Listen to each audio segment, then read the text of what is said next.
Today on Divorce Court. I'm here because DeAndre cheats, he lies, and he's immature. I am the one that's cheating, but Mecca has cheated on me before. The communication between DeAndre and I is kind of rocky. When Mecca get mad, she likes to disrespect me. I want the judge to tell DeAndre how to become a man, become more mature, and take responsibility for his actions. Mecca, I need you to open up more to me so we can gradually get our relationship back on track. I want this relationship to work because me and DeAndre have been together for like 6 years, and I just don't want this time to go to waste. Divorce Court is now in session. The Honorable Judge Lynn Toller presiding. Good day, ladies and gentlemen. I am here with Mecca Johnson and DeAndre Matthew. The two of you have been together for 6 years, engaged for 4. You have one child together. You're here on a before your vows because you're not quite sure whether or not you should make it official. Therefore, you've come to me. You've given me your compatibility test. I've read it. I was alarmed by it. Ms. Johnson, I'm going to start with you. Why don't you tell me a little bit about your relationship and why you've come to see me today? Well, me and DeAndre have been together for 6 years, and he cheats, he lies, and he is very immature. He lies about everything. It was a time that he cheated. I remember being 9 months pregnant, and a girl had reached out to me, and she asked about the relationship between me and DeAndre. And I stated the relationship between me and her, and that I was 9 months pregnant. And she said that he told her that he was a virgin. And did you? Now, come on now. It's not, but he will literally tell a girl he's in the NFL. He'll tell her he was a virgin. Like, he will finesse his way into anybody, like, to talk to Mr. Matthew, anyone. did you tell that lie? She is a liar. I never told That her. never happened. Never So happened. you never said that? No. You never So told you anybody you were in the NFL? No. Why would I you say did. that? Yeah, you did. No, Yeah, no, you did. no, no. Yeah, you did. No. Can I explain? Yeah, please do. Okay, I never said I was in the NFL. I told the girl that I played semi-pro ball, so she may have interpreted it as if I was in the NFL. Did you play semi-pro ball? I did. No. Did you really? That was after the fact. This was like 4 years ago. He just played semi-pro like a year ago. So the time, no. But he was trying to play semi-pro. I mean, it wasn't like out of the blue. But he's saying semi-pro, but he told the girls he was in the NFL. He didn't say it like Georgia State. Like, he would like... He got specific with his stories. He does.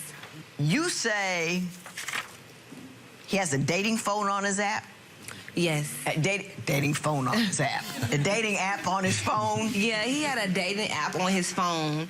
And I was like, I was going through his gallery, but I wasn't like necessarily just going, looking through his phone. Because, me and him, like the type of relationship that we had, like he'll see my phone and I'll see his phone. So it's like I wasn't lurking or going through anything. I was looking through the pictures. And I seen a screenshot of a profile picture that was unfamiliar to me. So when I asked him about it, he brushed it off and he said it was nothing. But me, this is like the 3rd year of us being together. So it's previously that he lied before. So I was doing like a little bit of research. To just verify, because I never want to go to him without facts. I always have to, facts. Because he lies so much that I can't just say, hey, I seen you texting this girl. You gotta have evidence. You gotta have evidence. I got it. So now, Mr. Matthew, you admit to messing up a few times. Is that accurate? Yes, I do admit to it. But you say that she did an odd thing in response to that with respect to some letters she wrote. What did she do? Yana, one day I came over to her house and I was gonna get a room together for move some things around, make her room look nice. So I go to change in the room and I go under the mattress, I see letters under there, and I'm like, okay, let me check this out. So I'm reading it, and the guy's, he's in prison now. But I ain't really paying no mind to it because we're here and he's there. So the letter said, I miss you and, I love you. It got little cute pictures and everything. And then now, she telling me, yeah, I don't really talk to him like that or whatever. And I'm steady asking her, I'm like, why are you sitting here lying? And then she even told me that the dude would be a better father than I was. That's a lie. Ms. Johnson, did you say that? Never. What do you do when pen paling dudes in prison? It's a thing. But lately, I've been seeing a lot of women, I'm having trouble with my man. Let me write a guy in prison. I wasn't what is that about? This guy. Me and him, we was never like on a sexual type of relationship. It was like because he's in prison. No, me and him went to school together. Me and him were friends. But, you know, like, it was a rumor around that he tried to kill himself. So I just reached out to him, you know, to let him know, like, life is more than what you know make it. So you can't just, like, just try to kill yourself like that. But I wasn't just, Did that turn into something other than support? No. It did. Our relationship, me and his relationship, I would never even look at him like that. Why were the letters under the mattress? That's where I just put him at. I wasn't trying to hide him because he folds the bed. You know, I wasn't trying to hide anything. You know what I'm saying? I was never trying to hide him. That's an odd place to put some letters you're not trying to hide. That's all I got to say. I wasn't trying to hide him. And the relationship, like, me and him never had a relationship together. Like, did he know about him? Yes, he knew about him. And I never introduced him, but I told him who he was in the relationship that I had with the guy. Mm-hmm. But me and the guy never had a physical relationship together. I got you. Nothing. I got you. But there's something a little off because you put him under the mattress. I'm gonna tell you that right. No. I've been up here too long. I know something a little off because you put him under the mattress. I know that for a fact. When things get ugly with him, you go, this guy's always nice and squishy, and he's never a problem because he's not in a position to be a problem. He's just in a position to think of nice things to say to you, and that's what he did. I'm gonna move off of there. My understanding is that her attitude is strong. So strong, in fact, it's become a significant problem in your relationship. So I want to talk to you about that next. I come back to the house. She tries to snatch the keys out of the car. So I'm like, Mecca, chill out, like, calm down. So next thing you know, my clothes got bleach on them. My shoes is in the woods. On Divorce Court, people share the most intimate details of their lives. Join the conversation and share your experiences on our Facebook page and on our Twitter page @Divorce Court. See how other couples deal with their relationship issues. The discussion can get... Don't miss it. Tell me about her attitude. Give me a story. One day I'm sick as a dog, can't move, can't go to work, none of that. So I'm laying in the bed and I decide to go get some orange juice. And once I go get the orange juice, I'm drinking it. We have a daughter, like I mentioned. She wanted some of the orange juice. So I told my daughter no. She felt like I had to give her some of that juice because she wanted it. And I'm telling her, I'm sick. I give her this juice, she's gonna be sick too. It's just gonna get passed around the whole house. She has an attitude about the whole situation, so she goes to calling me these disrespectful, foul names. So I'm a Taurus, so I'm bullheaded. So, you know, okay, I'm gonna leave so we don't get into it. So I go to the park for a second, you know, just to calm down a little bit. I go on social media. She's on social media calling me a bum, saying I don't do nothing for my child. She just going all in. So I can't touch you. I can't really say nothing to you, so I'm gonna get on social media as well. So I get on social media. I come back to the house. She tries to snatch the keys out of the car. So I'm like, Mecca, chill out, like, calm down. So next thing you know, my clothes got bleach on them, my shoes is in the woods, and I'm sitting there like, come on, how can you really do this? Ms. Johnson, did that occur? Well, it did, and I do admit to me having a bad attitude, but it's just like my patience with him is like, I don't have any more with him. He lies so much and he cheats. So it's not like I have an attitude because... Does it help? It does for me. But I don't have an attitude towards him because, you know, like, did you lose your mind because he wouldn't give the child some juice? That's what I'm saying. Like, anytime I have an attitude with him, it's bigger than that. Well, what was the argument about? About what? The big argument where he left the house and you bleached his clothes. Well, I actually seen something in his phone. He always played victim. Anytime that he's caught doing anything, he tries to play the victim. So it's just like, well, you was doing this, so I'm doing that. And I just felt some type of way. So whenever he left, I just bleached the clothes. But it was... You know how stupid that is? I always call it the stupid tax. You get angry and you tear something up, you got to replace it. Right. So that's just throwing money out the window. Whoever's making those clothes making a fortune off crazy people who tear up stuff because they're angry. And it doesn't get you anywhere. I mean, but he punches holes in the walls that he doesn't even... Well, you're both ridiculous. I mean, it's not, you know what, he's more ridiculous ridiculous than me. You're both ridiculous, but you do understand that, right? Yes, ma'am.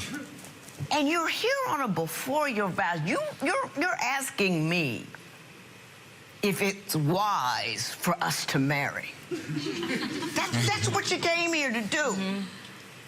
So, in order to even consider that, I'm gonna give you a moment, pull yourselves together, and I want each of you to give me a 30-second sales job on why the other person is the person above all others you want to marry. And I don't want to hear anything negative. I don't want to hear any buts. I don't want to hear anything bad. I want 30 seconds of unadulterated love. You with me? Yes. She has to be open to my opinions and basically let me be the king of the relationship and she be the queen. You can be the king, but if you're with other women, why would I just say, I'll follow you when you're doing the wrong thing?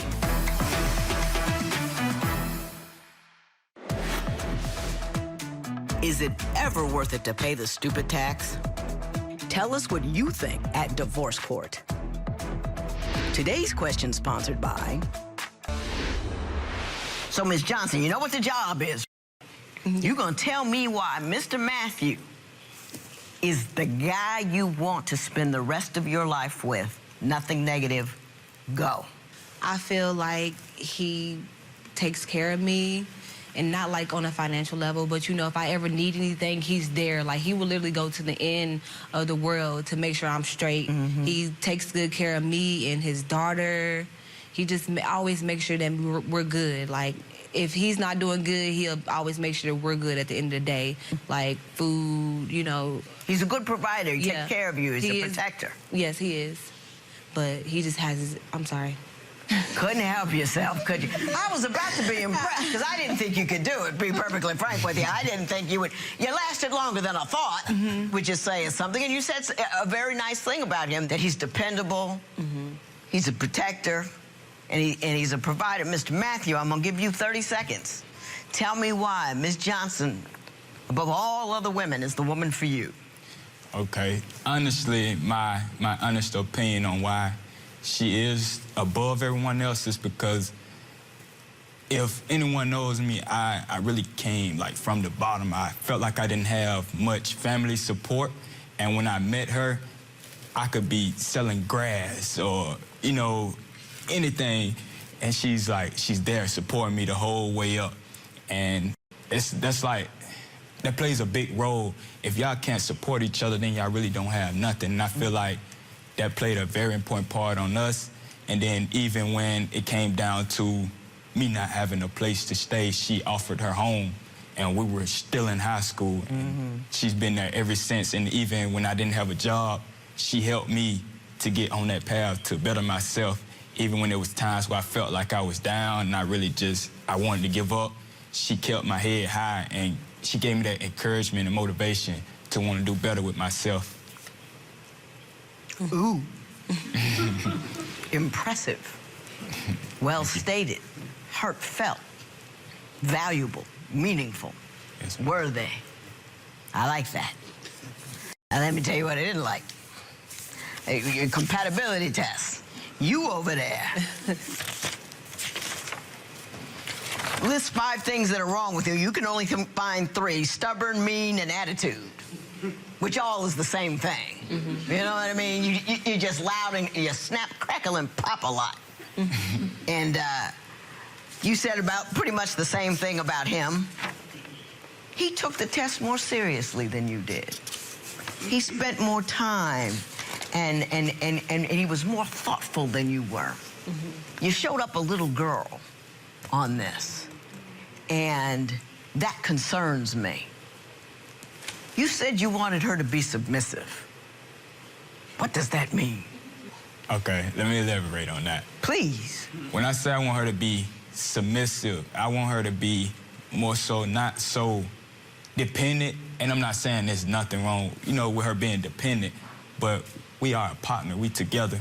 When someone wants to be married, they want to become one. Right. So she has to be open to my opinions and basically let me be the king of the relationship and she be the queen. Let me be the provider and not so much all the time just thinking you're in this by yourself. Yes, ma'am. I mean, he makes me feel like I'm in it by myself. He doesn't, like, really help with Do you inspire that in her by the way you conduct your life? I mean, king, you can be king, but if you're running off a cliff, why would I follow you? And if you're with other women, why would I just say, I'll follow you when you're doing the wrong thing? Because I believe everybody has room to make a change, only if you're ready to take that responsibility. Have you made that change? I have made a change, Your Honor. How long has that change been happening? Honestly, ever since I started working. And How long is that? I've been working for about 3-4 months now. And I definitely explained to her, I say, before we even started going through all these problems, I say, just bear with me. Once I get a job and get myself together, that's when things will start falling back into play. Okay, I accept that. Now let me tell you what I think. Today's question sponsored by... Attention diabetes patients. If you or loved one took an SGLT inhibitor and were diagnosed with a flesh-eating bacteria of the genitals, call to receive a free consultation now. What relationship information is okay to share on social media? Share your opinion on Twitter and Instagram at Divorce Court. Divorce Court will be right back.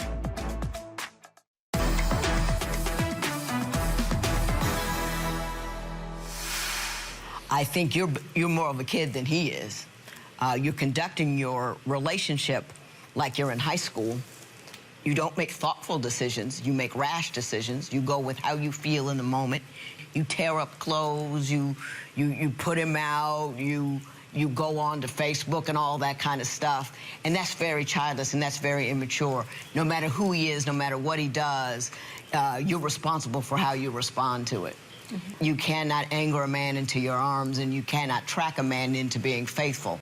And you should be with a guy because you trust him and that you're comfortable with him. And until you are trusting, until you're comfortable with the one, don't have a baby with him. But that cat's already out of the bag. But don't have no more.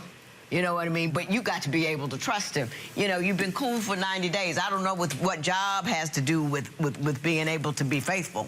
You say, you know, you've been cool since you had the job. I don't know if that means you just don't have time to cheat on her, or if you were cheating on her because you didn't feel like much of a man, because you didn't have a job, so that's what you were doing to fill yourself up. But whatever there is there's a core of immaturity to it. I think you're trying to turn a corner, and I applaud you for that. Please don't get her pregnant anymore. I would give you your marriage license, but I think it's too soon. Because you guys don't know how to have a conversation, you don't know how to have an argument, you don't know how to disagree and then get back into agreement. You need to go into marriage counseling right now. You're not ready to conduct a marriage because you don't have a married state of mind. But you need to collect a married state of mind, and you need to collect some tools with which to conduct a marriage. We'll let this license expire, and I'm going to ask you to go to marriage counseling and do that for a year. And take that seriously so you can give your relationship a chance and your kid a chance. Are you with me on that? Yes. Yes. So what two important things did we walking away with here? Birth control, marriage counseling. Say it with me. Birth control, marriage counseling. You're both equally responsible for both of those things, and I want you to take that seriously.